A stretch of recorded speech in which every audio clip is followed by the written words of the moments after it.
In this video, I'm going to let you know the 3 traits that I feel will ensure that you can succeed with your music in sync licensing.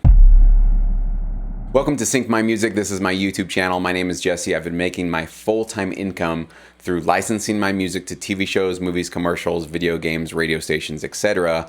for the last 14 years, believe it or not. And I've actually been coaching producers, artists, and musicians just like you for the last 6 years. So it's definitely been a passion of mine to be able to bring the knowledge and the wisdom and the experience that I've had in this business to you, somebody that might be just now hearing about sync licensing.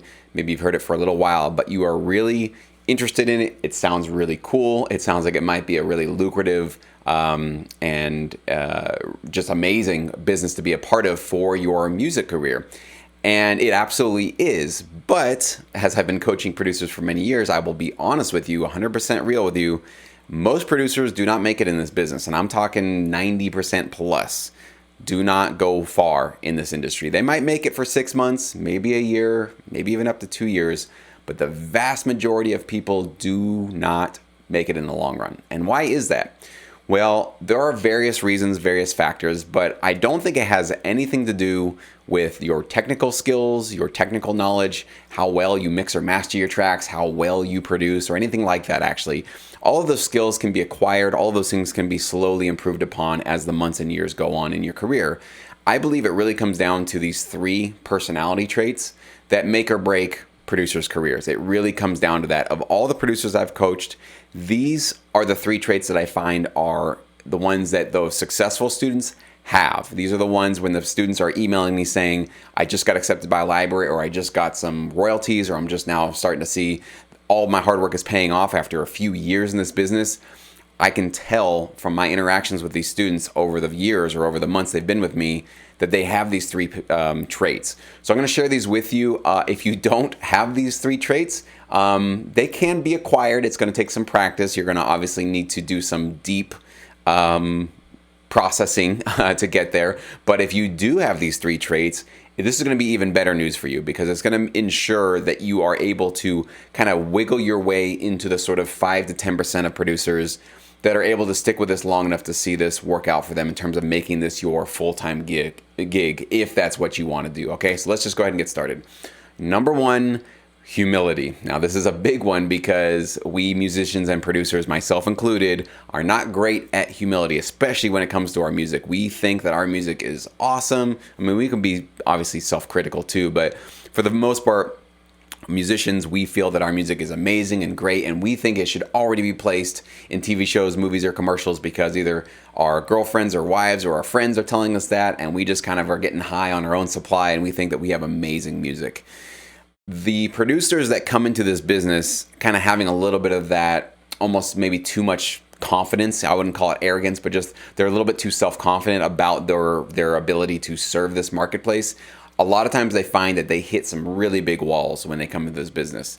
And if they're not able to humble themselves and realize it's not that they're a bad producer, that they don't have great music or great gifts, but they just need to learn that this is a different type of industry, okay? So this is different than just putting out music with your band or putting out music as an independent artist online and just throwing it out there and trying to get people to discover you as an artist. This is a service industry. We need to make sure the music that we're creating is useful for the people that we want to have pay us, right? It's pretty simple, but easier to understand than to actually practice. So how you make music, you need to be flexible on that. So maybe you've been making music a certain way your entire life. You get into sync licensing, you might have to challenge that a little bit, meaning maybe you will have to learn how to emulate music that's already been successful. So you go to a library, you go to a music library website, and you find some tracks that have already been placed or have already at least been distributed by a particular company you want to work with. Well, you might need to humble yourself and realize that, like, well, this track is only 1 minute and 50 seconds. All my tracks are always 3 minutes. I can't make a track that's less than 2 minutes. You have to learn how to make a track that's less than 2 minutes. Or maybe you feel that their track, it's just getting to the verses and the choruses too quickly, and you like to have a little bit more of a breathing, kind of like a more spacious structure to your tracks. Sync licensing, we need to kind of trim the fat a lot. We need to make sure that things are really moving along fairly quickly and we're building constantly with our track. So if you don't have that humility, it's going to be a lot harder for you. And of course, just on top of that, knowing that your ultimate job in this industry is not to serve yourself. It's not to big yourself up or try to promote yourself. You really need to come into the door sort of with your hands out saying, I want to help you. I want to serve you. I want to make your clients' lives better. I want to make their TV shows better. I want to serve the clients that you have. You're saying this to a library. I want to serve your clients with my music. How can I do that? So that's a really important trait. Number 2, patience. Just remember this slogan. Sync is slow. It is a slow moving business, at least for now. It'll probably change in the future, but for now, you get paid 9 to 12 months after you get a placement on TV, okay? So I hope you didn't need a paycheck anytime soon, all right? It took me about 2.5 years before I got my first royalty check, okay? And my first royalty check was 14 cents, so it did not pay any of my bills. So this is about patience. This is about a long-term game, okay? Building up passive income in terms of your performance royalties when you get these placements, it can last you for years, decades into the future. But that means it can take a few years for those royalties to start to come into your bank account and start to show up. So if you're expecting a paycheck next week, next month, because you've got bills to pay and you've got a family that depends upon you and you have no patience to kind of let this thing sort of work out, trust me, this will not be an endeavor that will work out for you. So you need to show patience, not only with those royalties that can take a long time, but also with the libraries that you work with. Sometimes you'll send your 10 tracks to a library, a full album, and it might take them a month to get it on their website. And you're sitting there like just really pissed off about that, going, man, I worked my butt off. Why aren't you guys getting this stuff up like yesterday? Hurry up, hurry up, hurry up. Every library has those times where they're just a little bit slow on registering tracks or uploading them or distributing them, whatever it's going to be. We're not talking about, the point of this industry and a point of your career is not about 1 month. It's not about this month. It's about 5 years, 10 years, 20, 30 years actually in the future. So if you are waiting for a month for your tracks to get distributed by a library, sometimes even longer than a month, if you're sitting there and that's bothering you and it's completely driving you nuts, this is going to be a really tough business for you. So what I say in those situations is make yourself busy. Talk to the library, let them know, or ask them, hey, when can I expect my tracks to be up there?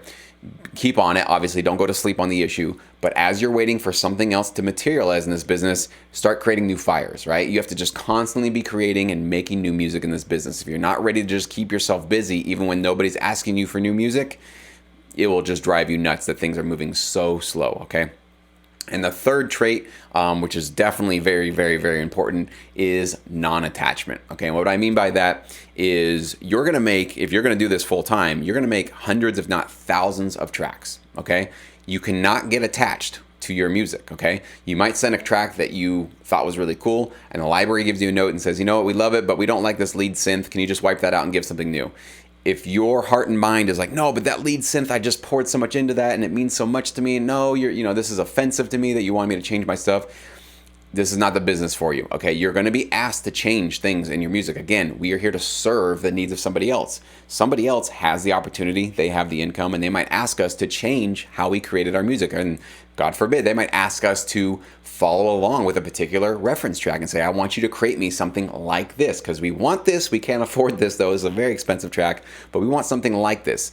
So not attaching yourself and your identity and your ego to your music is a really, really important thing, okay? Just to know that you're going to have so much music that you're going to be creating, and it's really good to be able to just, once it's out there, let it go, move on to the next one, okay?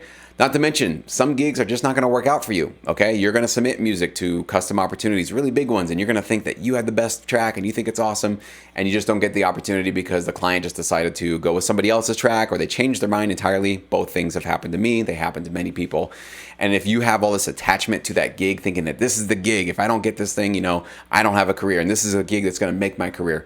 Well, if it doesn't work out for you, all of that attachment is going to make you really suffer and really hurt. So you kind of want to have things roll off your back fairly easily. You want to take all the opportunities you can, and if you don't get it, you go, you win some, you lose some, and I didn't get that one, but I learned something, or now I have an extra track that I can send to a library, I can do something with, right? So having that ability to kind of let things just like brush off of you is so important.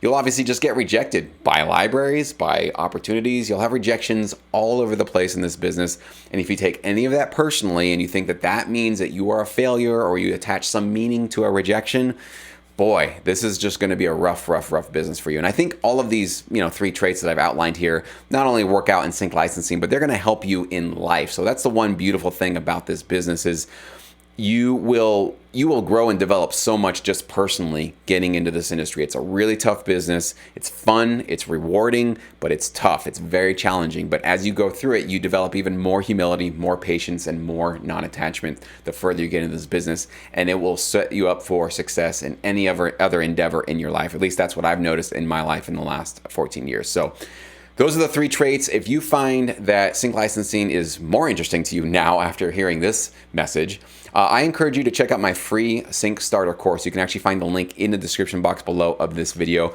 It's a 5-part course. You can go through all 5 parts today, or if not, I'm going to email you one of those parts every single day for the next 5 days.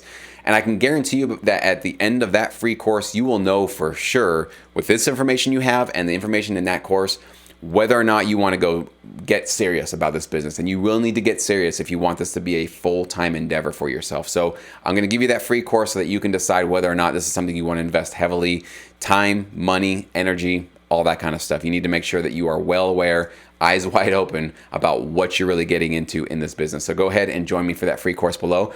Other than that, please feel free to subscribe, like this video if you found it helpful, and share this with another musician or producer friend that might be interested in sync licensing.